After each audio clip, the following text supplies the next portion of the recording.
बिस्मिल्लाहिर्रहमानिर्रहीम अल्लाहुम्मा सल्ली अला मुहम्मद व अला आले मोहम्मद। हज़रत मोहम्मद मुस्तफ़ा सल्लल्लाहु अलैहि वसल्लम और आपकी आल पाक पे लाखों करोड़ों दरूद व सलाम हो। आज ही मैं मोहसिन अली तुर्क भेड़िए को क्यों तरजीह देते हैं के मतलब आपको बताऊंगा। अगर मेरी आज की वीडियो आपको पसंद आती है तो मेरा चैनल सब्सक्राइब करें और साथ ही बेल आइकन प्रेस करें ताकि मेरी आने वाली वीडियो बआसानी आप तक पहुंच सके।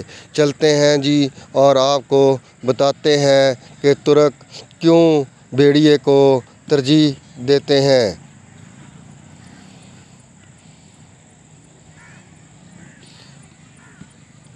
भेड़िया वाहिद जानवर है जो बाकी जानवरों से बिल्कुल मुख्तलिफ है। भेड़िया अपनी माँ और बहन की पहचान रखता है और बुरी निगाह से देखता तक नहीं। भेड़िया अपनी शरीक हयात का इतना वफ़ादार होता है कि इसके अलावा किसी और मोनस से तल्लुक़ कायम नहीं करता। इसी तरह मोनस यानी इसकी शरीक हयात भेड़िया के साथ इसी तरह वफ़ादारी निभाती है। भेड़िया अपनी औलाद को पहचानता है क्योंकि इनके माँ और बाप एक ही होते हैं। जोड़े में से अगर कोई एक मर जाए तो दूसरा मरने वाली जगह पर कम से कम 3 माह खड़ा बतौर मातम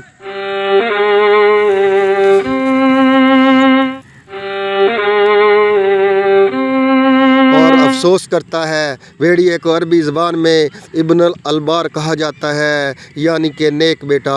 भेड़िया वाहिद जानवर है जो अपने वालिदैन का इंतहाई वफ़ादार है। ये बुढ़ापे में अपने वालिदैन की खिदमत करता है। ये एक गैरतमंद जानवर है, इसलिए तुर्क अपनी औलाद को शेर की बजाय भेड़िए से तशबीह देते हैं। भेड़िया वाहिद ऐसा जानवर है जो अपनी आज़ादी पर कभी भी समझौता नहीं करता और किसी का गुलाम नहीं बनता, बल्कि जिस दिन पकड़ा जाता है इस वक्त से खुराक लेना बंद कर देता है। इसलिए इसको कभी भी आप चिड़ियाघर फिर सर्कस में नहीं देख पाते।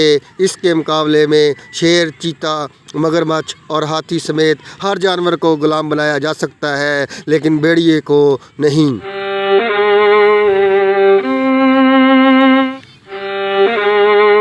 भेड़िया कभी मुर्दार नहीं खाता और ना ही भेड़िया महरम, मोनस, वालदा, बहन पर जांगता है, यानी कोई के जब के इसके वालिदैन बूढ़े हो जाते हैं तो ये इनके लिए शिकार करता है और इनका पूरा ख्याल रखता है। इसलिए तुर्क अपनी औलाद को शेर की बजाय भेड़िए से तशबीह देते हैं। इनका मानना है कि शेर जैसा खूनख्वार बनने से बेहतर है भेड़िए जैसा नस्ली होना। दुआओं का तालिब मोहसिन अली शाह। अल्लाहुम्मा सल्ली अला मुहम्मद व अला आले मोहम्मद।